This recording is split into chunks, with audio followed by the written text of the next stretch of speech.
నమస్తే, నేను మీ Satish. Digital book పేరుతోటి జగన్మోహన్ రెడ్డి ఒక డిజిటల్ దోపిడీకి తెరలేకపోతా ఉన్నారా అంటే, తాజాగా చోటు చేసుకున్నటువంటి పరిణామాల్ని లేదా డిజిటల్ బుక్ పైన జరుగుతున్నటువంటి చర్చల్ని పరిశీలిస్తే మాత్రం అవునన్న సమాధానమే వినిపిస్తుంది. మరి ఏమిటి ఆ డిజిటల్ దోపిడీ అనేటువంటి వివరాల్లోకి వెళ్తే, జగన్మోహన్ రెడ్డి రాజకీయం అంతా కూడా కాపీ పేస్ట్ లాగానే ఉంటుంది. ఎందుకంటే ఆయన ఏమి సొంతంగా ఆలోచించడు, అన్ని కూడా ఎవరో చేసిన దాన్ని తీసుకొచ్చి కాపీ కొట్టి దాన్ని ఆయన ఏదో పెద్ద కొత్తగా దాన్ని ఆయనే పరిచయం చేస్తున్నాడు ప్రపంచానికి అన్నట్లుగా కూడా ప్రచారం చేసుకుంటారు. జగన్మోహన్ రెడ్డి అసలు ఒక అద్భుతమైనటువంటి నాయకుడు, అధికారంలో ఉన్న 5 ఏళ్లు ఆయన ప్రవేశపెట్టినటువంటి పథకాలు ఏ దేశ చరిత్రలో కూడా అసలు ఏ ముఖ్యమంత్రి గాని ఏ రాజకీయ నాయకుడు కూడా చేయలేదు అని చెప్పి వైసీపీ నాయకులు బాకాలు ఊదుకుంటా ఉంటారు. కానీ జగన్మోహన్ రెడ్డి వాస్తవంగా ఆయన చేసింది ఏమిటి? అవన్నీ ఆయన సొంతంగా తీసుకున్నటువంటి నిర్ణయాలా అని చెప్పి ఒక్కసారి లోతుగా పరిశీలిస్తే కాదు, అన్నీ కూడా కాపీ క్యాట్. ఎందుకంటే సంక్షేమ పథకాలు అనేటువంటిది జగన్మోహన్ రెడ్డి ఏమి కొత్తగా పరిచయం చేయలేదు, ఆయన ఏం కొత్తగా ప్రవేశపెట్టలేదు. సంక్షేమ పథకాలు అనేటువంటిది ఎప్పటి నుంచో వస్తా ఉన్నాయి. 1982, 83 తెలుగుదేశం పార్టీ అధికారంలోకి వచ్చినప్పుడు ఎన్టీ రామారావు గారు పెన్షన్లు అందించడం అనేటువంటి దాంతో ప్రారంభమైనటువంటి ఇది. ఇక ఆ తర్వాత కాలంలో వాటిని కొనసాగింపుగా తీసుకొస్తా ఉన్నారు. జగన్మోహన్ రెడ్డి కూడా ఆ సంక్షేమ పథకాలని హామీలుగా ఇచ్చుకునే అధికారంలోకి వచ్చాడు తప్పితే సంక్షేమ పథకాలు అమలు చేస్తామని చెప్పి ఆయనేం కొత్తగా ప్రవేశపెట్టినవి అయితే ఏమీ లేవు. ఇకపోతే బటన్ నొక్కా 2,70,000 కోట్ల రూపాయలు బటన్ నొక్కి నేరుగా అక్క చెల్లెమ్మల ఖాతాల్లోకి వేశాయని చెప్పేసి అని బటన్ నొక్కుడు అని చెప్పుకుంటాడు. కానీ ఈ బటన్ నొక్కుడు కూడా జగన్మోహన్ రెడ్డి ఏమైనా కొత్తగా ఇన్వెంట్ చేసి ఆయనే ఏదైనా ప్రపంచానికి పరిచయం చేశాడా అంటే, ఏది ఆ డీబీటీ, డైరెక్ట్ బెనిఫిషరీ ట్రాన్స్ఫర్ అని చెప్పేసి అది కూడా ఆయన కొత్తగా ప్రవేశపెట్టింది ఏం కాదు. ఈ విధానాన్ని 2014 నుంచి 2019 మధ్యన ఆనాడు తెలుగుదేశం ప్రభుత్వంలో నారా లోకేష్ గారు మొట్టమొదటిసారిగా ఈ డీబీటీ అనేటువంటి పథకాన్ని, ఈ మార్గాన్ని ప్రవేశపెట్టారు. ఈ విధంగా లబ్ధిదారులకి నేరుగా వాళ్ళ ఖాతాల్లోకే ఏదైతే ప్రభుత్వం అందించేటువంటి సంక్షేమం జమ కావాలి అని చెప్పి ఆనాడే డీబీటీ అనేటువంటి విధానాన్ని నారా లోకేష్ గారు తీసుకొచ్చారు. నారా లోకేష్ గారు తీసుకొచ్చినటువంటి డీబీటీ విధానాన్ని కాపీ కొట్టి 2019లో అధికారంలోకి వచ్చిన తర్వాత జగన్మోహన్ రెడ్డి బటన్ నొక్కా అని చెప్పేసి ఆయన ఏదో పెద్ద సృష్టికర్తలాగా ఈ డైరెక్ట్ బెనిఫిషియరీ ట్రాన్స్ఫర్ కి ఆయనే ప్రవేశపెట్టినట్లుగా పెద్ద ఎత్తున ప్రచారం చేసుకున్నాడు. కానీ అది కూడా కాపీయే. ఇకపోని ఆయన ఆ పేరుతోటి మోసాలు చేశాడు, దానికి తగిన శాస్తి ప్రజలు ఆయనకు చేశారు. ఈ రోజున ఏదో అయింది. కానీ ఈ రోజున కొత్తగా చూసుకుంటే మొన్నటికి మొన్న ఏదైతే వైసీపీ నేతలతోటి ఓ సమావేశం నిర్వహించుకున్నాడు. ఆయన ఎప్పుడు సమావేశాలు పెడతాడో, ఎందుకు పెడతాడు, వాటికి అర్థం పర్థం ఏముంటుంది అనేది ఆయనకు కూడా తెలియదు. కానీ ఇంకా నేనున్నా అని చూపించుకోవడానికి కాబట్టి ఆయన ఏదో సమావేశాలు అయితే పెడతా ఉంటాడు. ఆ సమావేశాల్లో భాగంగానే మొన్న పెట్టి ఆయన ఒక బుక్ అని చెప్పేసి, డిజిటల్ బుక్ అని చెప్పి దాన్ని ఇదిగో మన కార్యకర్తల కోసం డిజిటల్ బుక్ లాంచ్ చేస్తున్నా అని చెప్పారు. ఈ డిజిటల్ బుక్ కూడా ఏమిటి? ఇది కూడా కాపీ. ఏదైతే యువగళం పాదయాత్రలో నారా లోకేష్ గారు మరి క్షేత్రస్థాయిలో తెలుగుదేశం కార్యకర్తలు కావచ్చు, తెలుగుదేశం పార్టీ శ్రేణులు కావచ్చు, ఆ పార్టీ నాయకులు కావచ్చు, అలాగే ప్రజలు వాళ్ళు ఏ రకమైనటువంటి వేధింపులు ప్రభుత్వం నుంచి ఎదుర్కొంటా ఉన్నారు, వైసీపీ నేతల నుంచి ఎలాంటి దాష్టికాలకి వాళ్ళు గురవుతా ఉన్నారు, బలవుతా ఉన్నారు, ఇవన్నీ కూడా చూసి రెడ్ బుక్ పెడుతున్నా. ఈ రెడ్ బుక్ లో నా దృష్టికి వచ్చినటువంటి ప్రతి ఒక్క అంశాన్ని ఇందులో పొందుపరుస్తా. ఏ నాయకుడు తెలుగుదేశం పార్టీ నాయకుల్ని, కార్యకర్తల్ని ఇబ్బందులు పెట్టారు, ఎలాంటి దుర్మార్గాలు చేశారు, ఎలాంటి దాడులు చేశారు, వాళ్ళందరి పేర్లు రెడ్ బుక్ లో రాస్తా. అధికారులు ఎవరైనా కూడా out of law, out of rule, నిబంధనలను ఉల్లంఘించి మరి వాళ్ళు చట్ట ప్రకారంగా న్యాయబద్ధంగా నడుచుకోవాలి. అలా కాకుండా వైసీపీకి తొత్తులుగా మారి జగన్మోహన్ రెడ్డి గాని వైసీపీ నేతల రాజకీయ కక్ష సాధింపులకి వీళ్ళు పావులుగా ఉపయోగపడి తెలుగుదేశం పార్టీ గాని, జనసేన గాని, భారతీయ జనతా పార్టీ గాని, ఎందుకంటే ఆ రోజున కూటమిలో ఉన్నాం కాబట్టి, ముఖ్యంగా తెలుగుదేశం పార్టీ శ్రేణులు, ఆ పార్టీ నాయకుల పైన ఎవరైనా కూడా దాడులు చేసినా, దాష్టికాలు చేసినా, లేదా తప్పుడు కేసులు పెట్టినా, అవన్నీ కూడా తప్పుడు కేసులు అనేటువంటిది రుజువు అయితే వాళ్ళందరినీ కూడా చట్టం ముందు దోషులుగా నుంచోపెట్టడానికి వాళ్ళ పేర్లు కూడా రెడ్ బుక్ లోకి ఎక్కిస్తా అని చెప్పేసి యువగళం పాదయాత్ర ఆద్యంతం కూడా నారా లోకేష్ గారు రెడ్ బుక్ అని చెప్పుకుంటూనే వెళ్లారు. ఆ రెడ్ బుక్ ఎస్, ఈ రోజున రెడ్ బుక్ లో ఎవరెవరి పేర్లు అయితే ఎక్కినాయో వాళ్ళందరినీ చట్టం ముందర దోషులుగా నుంచోబెడతా ఉన్నారు. అయితే ఆ రెడ్ బుక్ చూసి వణికిపోతున్నటువంటి జగన్మోహన్ రెడ్డి అండ్ బ్యాచ్, ఆ గ్యాంగ్ అంతా కూడా జగన్మోహన్ రెడ్డి అవలంబిస్తున్నటువంటి విధానాలు, ఆయన వ్యవహరిస్తున్నటువంటి తీరుతోటి చిరాకెత్తిపోయి ఉన్నారు. మరోవైపున చూస్తే మరి 5 ఏళ్లు జగన్మోహన్ రెడ్డిని చూసుకుని విర్రవీగిపోయినటువంటి వాళ్ళు ఉంటారు కదా, వాళ్ళంతా కూడా కలుగులో దాక్కున్నటువంటి ఎలకల్లా వెళ్ళిపోతా ఉన్నారు. ఎవరు బయటకు వచ్చి రోడ్డు ఎక్కే పరిస్థితులు కనిపించట్లేదు. జగన్మోహన్ రెడ్డి నేరుగా నిరసనలకు పిలుపునిచ్చినా కూడా ఆ పార్టీ నాయకులు గాని, పార్టీ కార్యకర్తలు గాని ఎవరు బయటకి రావట్లేదు. కారణం ఏమిటి అంటే, బయటకు వస్తే వాళ్ళు చేసిన తప్పులు ఎక్కడ తీసి బయట పెట్టి మళ్ళీ వాళ్ళని జైళ్లకు పంపిస్తారు, వాళ్ళ మీద కేసులు పడతాయో అనేటువంటి భయం. ఎందుకంటే 5 ఏళ్లు చేసినటువంటి దుర్మార్గాలు అలాంటిది. మరి ఈ క్రమంలో ఆ పార్టీ శ్రేణుల్ని ఏదో రకంగా ఉత్తేజపరచాలి అని చెప్పి జగన్మోహన్ రెడ్డి ఇదిగో డిజిటల్ బుక్ అని చెప్పేసి ఒక డిజిటల్ బుక్ తీసుకొచ్చాను.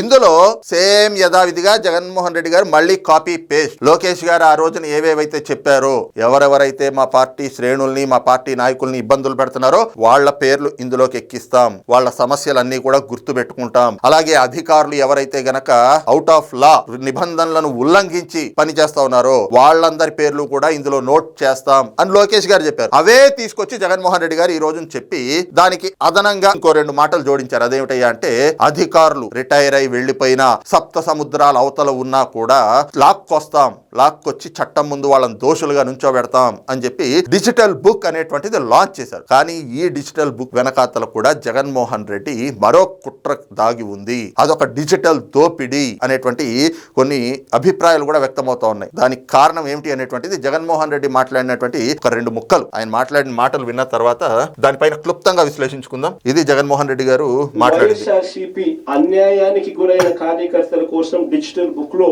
వైఎస్ఆర్సీపీ అన్యాయం చేస్తుందని జగన్మోహన్ రెడ్డి గారే చెప్తా ఉన్నారు. ఫిర్యాదు చేయొచ్చు. ఫోన్ చేసిన వెంటనే బీప్ సౌండ్ వస్తుంది. వెంటనే ఫిర్యాదు చేయాలనుకున్న వాళ్ళు తమకు జరిగిన అన్యాయము, తాము ఏ నియోజకవర్గం నుంచి చేస్తున్నారో చెప్పాలి. ఆ తర్వాత ఎవరి మీద కంప్లైంట్ చేస్తున్నారో, జరిగిన అన్యాయం ఏమిటో, ఆ వివరాలు ఏమిటో కూడా చెప్పాలి. అలా చెప్పిన వెంటనే ఆ నెంబర్ కు కాల్ చేయగానే దశల వారీగా ఏం చేయాలో గైడెన్స్ ఇస్తూ కంప్లీట్ చేస్తుంది ప్రాసెస్. ఇది అన్యాయానికి గురైన ప్రతి కార్యకర్తకు ఇది ఒక శ్రీరామ రక్ష. నేను ఈరోజు చెప్తా ఉన్నా, ఆ ప్రతి డేటా కూడా ఆ డిజిటల్ డైరీలో నమోదై ఉంటుంది. రేపు పొద్దున మనం అధికారంలోకి వచ్చిన తర్వాత ఈ డిజిటల్ డైరీలో నమోదు చేసిన ఈ కేసులను మీద ప్రత్యేకమైన బృందాలను పెడతాం. అన్యాయం చేసిన వాళ్ళను రిటైర్ అయిపోయి ఉన్నా కూడా, రాష్ట్రంలో వాళ్ళు లేకపోయినా కూడా, సప్త సముద్రాల అవతల ఉన్న అందరినీ పిలిపిస్తాం. జగన్మోహన్ రెడ్డి చెప్తున్నటువంటి మాటల పైన ఆ పార్టీ శ్రేణులే ఈ రోజున విమర్శిస్తా ఉన్నారు ఆయన. అని చెప్పేది ఏమిటి, ఈ డిజిటల్ బుక్ లో మీరు పెట్టండి, రేపు మనం అధికారంలోకి వచ్చిన తర్వాత వాళ్ళందరిపైన చర్యలు తీసుకుంటాం. అధికారంలోకి రాకపోతే అవి అలాగే మూలన పడిపోయి ఉంటాయి. వాటి జగన్మోహన్ రెడ్డి కూడా పట్టించుకోడు. అంటే ఒకవేళ 2029లో అధికారంలోకి రాలేదు, 2034 వరకు కూడా అవి అలాగే ఉంటాయి. ఆ కార్యకర్తలు మీ చావు మీరు చావండి, మీరు కేవలం డిజిటల్ బుక్ లో పెట్టండి అంతే. ఇంకేం భరోసా ఇస్తున్నట్టు? ఓ రాజకీయ నాయకుడిగా, ఒక పార్టీ అధ్యక్షుడిగా పార్టీ శ్రేణులకి జగన్మోహన్ రెడ్డి ఇస్తున్నటువంటి భరోసా ఏముంది అందులో? సప్త సముద్రాల అవతలు ఉన్నా కూడా లాక్కొస్తా, మనం అధికారంలోకి వస్తేనే చేస్తా, అప్పటి వరకు పార్టీ శ్రేణులకి ఏ విధంగా అండగా ఉంటామనేటువంటి భరోసా కూడా ఇవ్వలేనటువంటి వ్యక్తి ఆ పార్టీ నడపడం ఎందుకు? మూసేసుకోవచ్చు కదా, ఓ మూలను కూర్చోవచ్చు కదా అని చెప్పి ఆ పార్టీ శ్రేణులే ఈ రోజున విమర్శిస్తున్నటువంటి పరిస్థితులు. అయితే ఇక్కడ జగన్మోహన్ రెడ్డి ఈ డిజిటల్ డైరీ అని చెప్పి చెప్తా ఉన్నాడు. అందులో డిజిటల్ డేటా అంతా కూడా నమోదై ఉంటుంది అని చెప్తా ఉన్నాడు. ఇక్కడే జగన్మోహన్ రెడ్డి డిజిటల్ దోపిడీకి ఏ రకంగా తెరలేకపోతా ఉన్నాడు అనేటువంటిది ఆయన చెప్పిన దాంతో స్పష్టమైపోతా ఉంది. మనం చూసాం 2019 నుంచి 2024 మధ్యన జగన్మోహన్ రెడ్డి డేటా చౌర్యం అనేటువంటి చేశాడు. ఏ రకంగా వాలంటీర్లను పెట్టి ప్రతి ఒక్క 50 ఇళ్లకి, ఆ 50 ఇళ్లకు సంబంధించినటువంటి మొత్తం డేటా తీసుకొచ్చి ఆయన దగ్గర పెట్టుకున్నాడు. ఆ డేటా పోని ప్రభుత్వం దగ్గర ఉందా అంటే కాదు. ఎక్కడో హైదరాబాద్ లో నానక్రామ్గూడలో ఉన్నటువంటి FOAలోనో ఏదో కార్యాలయం, ఆ ప్రైవేట్ సంస్థ చేతుల్లో వాళ్ళ డేటా అంతా కూడా పెట్టాడు. ఏ రకంగా డేటా తెచ్చుకున్నాడు అంటే, మీ ఇంట్లో ఎంతమంది ఉంటారు, ఇంట్లో ఎన్ని ఓట్లు, ఎవరు బయట పనిచేస్తా ఉంటారు, ఎవరు ఇక్కడ ఉంటారు, మీ సంబంధాలు ఏంటి, అక్రమ సంబంధాలు ఏంటి, మీ జీమెయిల్ ఐడి ఏంటి, మీ ఫేస్బుక్ ఐడి ఏమిటి, ఈ రకంగా మొత్తం వాళ్ళకి సంబంధించినటువంటి పూర్తి డేటా అంతా కూడా జీమెయిల్ ఐడీలతోటి, ఫేస్బుక్ ఐడీలతోటి, ఇన్స్టా ఐడీలతోటి ప్రభుత్వానికి ఏం అవసరం ఉంటుంది? 50 ఏళ్లకు ఒక వాలంటీర్ని పెట్టి ఆ 50 ఏళ్లకి సంబంధించినటువంటి సమాచారం మొత్తాన్ని కూడా కూడా తీసుకొచ్చి తన దగ్గర పెట్టుకుని వాళ్ళ మీద నిఘా అనమాట. వీళ్ళు మనకి ఓట్లు వేస్తారా వెయ్యరా, ఆ ఇంట్లో వాళ్ళు ఏ పార్టీకి అనుకూలంగా ఉన్నారు, ఏ నాయకుడికి వీళ్ళు కార్యకర్తలుగానో అనుచరులుగానో ఉన్నారు, ఈ వివరాలన్నీ వాళ్ళ వ్యక్తిగత అంశాలన్నీ కూడా తెచ్చి పెట్టుకుని వాళ్ళ మీద ఉన్న కేసులు ఏమిటి, వాళ్ళకున్నటువంటి సంబంధాలు ఏమిటి, అక్రమ సంబంధాలు ఏమిటి, ఈ రకమైనటువంటివన్నీ పెట్టుకుని బ్లాక్ మెయిల్ చేస్తూ వాళ్ళ ద్వారా మళ్ళీ ఓట్లు వేయించుకోవాలి అని చెప్పి ఒక డేటా చౌర్యానికి జగన్మోహన్ రెడ్డి పాల్పడ్డాడు. ఈ రోజున డిజిటల్ బుక్ పేరుతోటి కూడా ఇదే రకంగా డిజిటల్ దోపిడీకి జగన్మోహన్ రెడ్డి తెరదీశాడు. ఈ డిజిటల్ బుక్ పేరుతోటి జగన్మోహన్ రెడ్డి చేస్తున్నటువంటి దోపిడీ కూడా ఎలా ఉండబోతా ఉంది అంటే, ముందుగా క్యూఆర్ కోడ్ ఏదో ఇచ్చాడు, లేదంటే కనుక slash digital YSRCP digital book slash ఏదో చెప్పాడు. అది కొడితే ఒక మన మొబైల్ నుంచి అది ఎంటర్ చేసినా, లేదు ఆయన ఇచ్చిన క్యూఆర్ కోడ్ ని స్కాన్ చేసినా మన మొబైల్ నెంబర్ అడుగుతుంది. మొబైల్ నెంబర్ ఎంటర్ చేయగానే ఒక ఓటీపీ మన మొబైల్ కి వస్తుంది. ఆ ఓటీపీ ఎంటర్ చేయగానే ఫేస్ రికగ్నైజేషన్ కోసం ఒక కెమెరా ఓపెన్ అవుతుంది. వెంటనే ఒక పర్మిషన్స్ అడుగుతుంది అనమాట. మనం చూస్తూ ఉంటాం కొన్ని చోట్ల ఏదైనా యాప్ ని ఇన్స్టాల్ చేసుకోగానే ఎలో పర్మిషన్స్ అని చెప్పేసి అని కొన్నిటికి ఎలో చేస్తారా చేయరా అని చెప్పేసి పర్మిషన్స్ అడుగుతుంది. ఇప్పుడు ఈ డిజిటల్ బుక్ లో కూడా ఇదే రకంగా ముందు మొబైల్ నంబర్ ఎంటర్ చేయగానే ఓటీపీ వస్తుంది. ఓటీపీ ఎంటర్ చేయగానే ఫేస్ రికగ్నైజేషన్ కోసం, అలాగే మీరు కొనసాగడం కోసం అనుమతించండి అని చెప్పి ఎలో పర్మిషన్స్ అనేటువంటి ఆప్షన్ వస్తుంది. ఆ ఎలో పర్మిషన్స్ లో ఏమేమి ఉంటాయి అంటే, ముందు కెమెరా యాక్సెస్ కి ఎలో చేస్తారా చేయరా, ఎలో ఆర్ డినై అని వస్తుంది. మనం ఏం చేస్తాం సాధారణంగా, ఓకే నెక్స్ట్ స్టెప్ కి వెళ్ళాలి అంటే ఎలో కొట్టాలి కదా అని చెప్పి ఎలో కొడతాం. ఆ తర్వాత మీ మొబైల్లో ఉన్నటువంటి ఫోటోలు మాకు తీసుకోవడానికి యాక్సెస్ ఎలో చేయండి అని చెప్పేసి అని ఇంకో పర్మిషన్ అడుగుతుంది. యాక్సెస్ కొట్టంగానే మనం ఏమనుకుంటాం, ఇప్పుడు మనం దిగుతున్నటువంటి ఆ సెల్ఫీ కోసం అని చెప్పి అది తీసుకోవడానికి అడుగుతుందేమో అనుకుంటాం. కానీ మొబైల్లో ఉన్నటువంటి ఫోటోలు, వీడియోలు, వీటన్నిటి యాక్సెస్ కూడా మనకి తెలియకుండా మనమే ఎలో అని కొట్టడం ద్వారా ఇచ్చేస్తాం. ఆ తర్వాత మన మొబైల్లో ఉన్నటువంటి కాంటాక్ట్స్ కి సంబంధించినటువంటి యాక్సెస్ కోసం పర్మిషన్స్ కి ఎలో చేస్తారా అని అడుగుతుంది. ఎలో కొట్టేస్తాం. మన దగ్గర ఉన్నటువంటి ఎస్ఎంఎస్లు, మన జీమెయిల్ డేటా, వీటన్నిటికీ కూడా ఆ యాక్సెస్ మాకు కావాలి అంటే మీరు ఎలో కొట్టాలి, ఎలో చేస్తారా డినయా అని చెప్పి అడుగుతుంది. ఎలో అని కొట్టుకుంటూ వెళ్ళిపోతాం. అన్నిటికీ ఎలో చేసిన తర్వాత ఏమవుతుంది, ఈ డేటా మొత్తం, మన మొబైల్లో ఉండేటువంటి డేటా మొత్తం అంతా కూడా వాళ్ళ చేతుల్లోకి వెళ్ళిపోతుంది. ఎందుకంటే మనమే పర్మిషన్స్ ఇస్తూ వచ్చాం కదా. దీనికి ప్రత్యక్ష ఉదాహరణ చెప్పాలి అంటే, లోన్ యాప్స్ అని చెప్పి కోవిడ్ టైం నుంచి కూడా మన మొబైల్లోనే చిన్న చిన్న లోన్స్ ఇవ్వడానికి 2000, 1000, 5000 రూపాయలు లోన్స్ కోసం అని చెప్పేసి అని ఎం పాకెట్ అనో ఇంకోటనో కొన్ని లోన్ యాప్స్ వచ్చినాయి, ఆన్లైన్ లోన్ యాప్స్. అది పెద్ద వివాదం కూడా అయింది. ఆ లోన్ యాప్స్ కూడా ఏమిటి అంటే, వాళ్ళు కూడా ఇదే రకంగా ఆధార్ కార్డు, మన పాన్ కార్డు ఆధారంగా లోన్లు ఇస్తారు, మన సిబిల్ స్కోర్ ఎంత ఉంది అనేటువంటి చూసి. వాళ్ళకు కూడా ఇదే తరహాలో ఆ లోన్ యాప్స్ నే ఈ రోజు జగన్మోహన్ రెడ్డి ఆదర్శంగా తీసుకుని వాళ్ళు ఏం చేసేవాళ్ళు, ఆ లోన్ యాప్స్ లో 1000 రూపాయలు లోన్ ఇవ్వడానికి కూడా ఆధార్ కార్డు, పాన్ కార్డు ఉండాలి. 5000 వరకు 10,000 వరకు ఎంతో లోన్స్ ఇస్తా ఉంటారు. ఆ లోన్స్ కోసం ఆధార్ కార్డు, పాన్ కార్డు ఉంటే సరిపోతుంది. కోవిడ్ లాంటి టైంలో చాలా మంది ఈ లోన్లు తీసుకున్నారు. అనేక మంది అయితే ఆ లోన్ యాప్స్ వేధింపులు తాళలేక ఆత్మహత్యలు చేసుకున్నారు. కారణం ఏమిటి అంటే, ఆ లోన్ యాప్స్ కూడా ఇదే విధానాన్ని, ఫస్ట్ మొబైల్ నెంబర్ ఎంటర్ చేయగానే ఓటీపీ వస్తుంది. ఓటీపీ ఎంటర్ చేయగానే వాళ్ళు యాక్సెస్లు అడుగుతా ఉంటారు. మొదట ఎస్ఎంఎస్ యాక్సెస్లు అడుగుతారు, తర్వాత మన మొబైల్లో ఉన్నటువంటి కాంటాక్ట్ నెంబర్స్ లిస్టులు అన్నిటికీ కూడా యాక్సెస్ అడుగుతారు. ఎలవ్ కొడతా ఉంటాం. ఏదైనా ఒక్కటి డినై కొట్టినా కూడా వాడు మనకి లోన్ ఇవ్వరు. అందుకని అవసరం ఉన్న వాళ్ళు ఏం చేశారు, మన మొబైల్లో ఉన్నటువంటి డేటానే కదా, వాళ్ళకి కావాల్సినంతే వాళ్ళు తీసుకుంటారులే అనుకుని అన్నిటికీ ఎలవ్ కొట్టుకుంటూ వచ్చారు. ఫోన్లో కెమెరాకి అడుగుతారు, మన గ్యాలరీకి అడుగుతారు, మిగతా వాటికి వీడియోలకు అడుగుతారు, జీమెయిల్కి అడుగుతారు, అన్నిటికీ యాక్సెస్లు అడుగుతా ఉంటారు. ఆ యాక్సెస్లు అన్నిటికీ ఎలో అని కొట్టుకుంటూ వచ్చిన తర్వాత ఏమవుతుంది, మన మొబైల్లో ఉన్నటువంటి డేటా మొత్తం, ఫోటోలు గిటోలు, మన ప్రైవేట్ ఫోటోలు, మనము కుటుంబ సభ్యులతో దిగినవి, చిన్నపిల్లలతో దిగినవి, లేదంటే మన సెల్ఫీలు తీసుకున్నవి, ఎక్కడికైనా వెళ్ళినప్పుడు సరదాగా సెల్ఫీలు తీసుకున్నవి, లేదా ఎవరితో అయినా మనం ఫోటోలు దిగినవి, ఇలాంటి డేటా మొత్తం అంతా ఉంటుంది. అలాగే మనం ఎవరితో అయినా చాటింగ్ చేసింది, మన వాట్సాప్ చాటింగ్, అలాంటి మొత్తం అంతా డేటా వాళ్ళ చేతుల్లోకి యాక్సెస్ వెళ్ళిపోతుంది. వాళ్ళు ఏం చేస్తారు, ఈ లోన్ కి వారం రోజులు ఎంతో టైం ఇస్తారు. ఈ వారం రోజుల్లో లోన్ కట్టకపోతే ఫోన్లు చేస్తారు. ఫోన్లు కూడా రెస్పాండ్ అవ్వకపోతే ఎస్ఎంఎస్లు పంపిస్తారు. ఆ ఎస్ఎంఎస్ కూడా మనం రెస్పాండ్ అవ్వకపోతే వాట్సాప్ లో వాళ్ళ రికవరీ ఏజెంట్ నుంచి ఒక మెసేజ్ వస్తుంది. ఏమిటా మెసేజ్ అంటే, మీరు మా డబ్బులు చెల్లించలేదు